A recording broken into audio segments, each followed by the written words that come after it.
தொடர்ந்து பாருங்கள், ஆதரவு கொடுங்க, சப்ஸ்கிரைப் பண்ணுங்கள், லைக் பண்ணுங்கள், ஷேர் பண்ணுங்கள். பாக்கியலட்சுமி தொடரில் ஈஸ்வரியை வழியில் பார்க்குற கோபிநாத் பேசுகிறாரு. அம்மா எப்படி இருக்கிறீங்க அப்படின்னு. அவங்க பேச விருப்பப்படலை.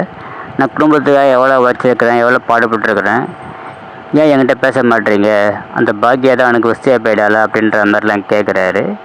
அவங்க பேச விருப்பம் இல்லை, தேவையில்ல சொல்லிட்டு அவங்க போகிறாங்க. கோபிநாத் ரொம்ப டென்ஷனாக ஆகுறாரு. வீட்டுக்கு வர அவர் ராதிகா கிட்ட சொல்லி புலம்புறாரு. எங்கள் அம்மா என்னை பார்க்கக்கூட விரும்பல, என்கிட்ட பேசக்கூட விரும்பல, குடும்பத்துக்காக எவ்வளோ கஷ்டப்பட்டுக்கிறேன், போயிருக்கிறேன், அவங்களுக்கு பிடிக்காத ஒரு கல்யாணத்தை பண்ண ஒரே காரணத்துக்காக என்னை விட்டு ஒதுக்கி வச்சுக்கிறாங்க, என்னை யாரோ ஒரு மாதிரி பார்க்குறாங்க அப்படிலாம் சொல்கிறாரு. பாக்கியாவை நான் சும்மா விட மாட்டேன், அவளை ஏதாவது பண்ணணும் அப்படின்ற மாதிரி சொல்கிறாரு.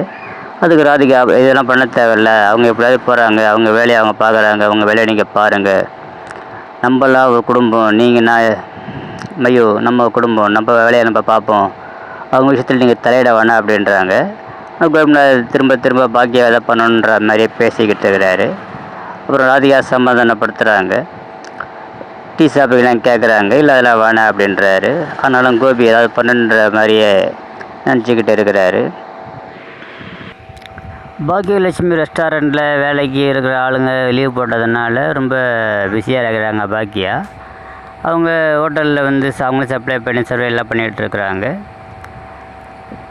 அவங்கள பார்க்கறதுக்கு பழனிசாமி ரெஸ்டாரண்ட்டுக்கு வராரு. பாக்கியலட்சுமி அங்கேயும் இங்கேயும் ஓடி ஆடுறதை பார்த்துட்டு ஒரு பக்கமாக நிற்கிறாரு. அப்புறம் அவரை பார்க்குற பாக்கியா, வாங்க சார் ரெண்டு உட்கார சொல்கிறாங்க, பேசிக்கிட்டு இருக்கிறாங்க. உங்களை கவனிக்கவே இல்லை சார், தப்பாக நினச்சிக்க வேணான்றாங்க. இப்போ என்ன மேடம் இப்படி பம்பரமாக சுற்றிக்கிட்டு இருந்தால் எப்படி கவனிப்பீங்க, சரி வேலையை பாருங்கள் அப்படின்றாரு.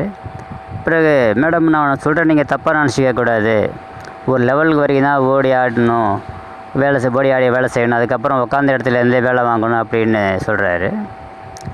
பிறகு நீங்கள் ஸ்டெப்பு வச்சுக்கோங்க, அவருக்கு சொல்லிக் கொடுங்க என்ன எப்படி பண்ணணும் அப்படின்னு பழனிசாமி சொல்கிறாரு. அதுக்கு பாக்கியலட்சுமி ஸ்டெப் வச்சு நம்ம சமையல் செஞ்சாக்கா டேஸ்ட்டில் மாறிடும் அப்படின்றாரு.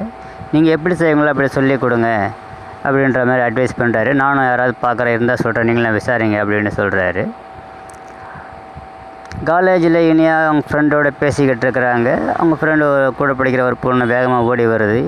ஏன்டி அத்லட்டிக்கில் ஓடுற அப்படின்னு கேட்குறாங்க. இல்லை இப்படி டான்ஸ் ப்ரோக்ராம் நடக்காக எல்லாம் வந்து அட்மிஷன் இது போடுறாங்க, ஃபார்ம் ஃபில் பண்ணி கொடுக்குறாங்க, நான் கொடுத்துட்டு வந்துக்கிறேன், இத்தனை நல்லா டான்ஸ் ஆடுவல்ல, நீயும் உன் பேரை கூட அப்படின்னு நீ கிட்ட சொல்கிறா.